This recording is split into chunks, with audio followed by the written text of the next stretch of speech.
வாழ்க்கையை ரசிப்பதற்கே பெண்கள் திருமணம் என்ற பந்தத்துக்குள் நுழைகிறார்கள். பிறகு அவர்களுக்கு அந்த வாழ்க்கையே நரகமாக மாறுவதை நினைத்து வருந்துகிறார்கள். அவர்களுடைய தனிமையே வாழ்க்கையை வெறுத்து விடுகிறார்கள்.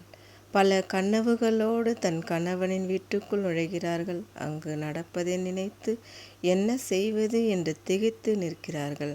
பல பல இன்னல்களை சந்திக்கிறார்கள். பெண்களின் மனதை அறிந்து அவர்களோடு அன்பாகவும் பாசமாகவும் இருந்தாலே வாழ்க்கை நலமாக இருக்கும். ஒரு சில ஆண்களை திருத்துவதே வாழ்க்கையாக பெண்களுடைய நிலை இருக்கிறது. ஆதலால் அவர்கள் வாழ்க்கையில் நிம்மதி என்பதே இல்லை. ஒரு சிலர் மட்டுமே சொல்கிறேன். யார் மனதையும் கஷ்டப்படுத்தி வாழாதீர்கள். இஷ்டப்பட்டு வாழுங்கள்.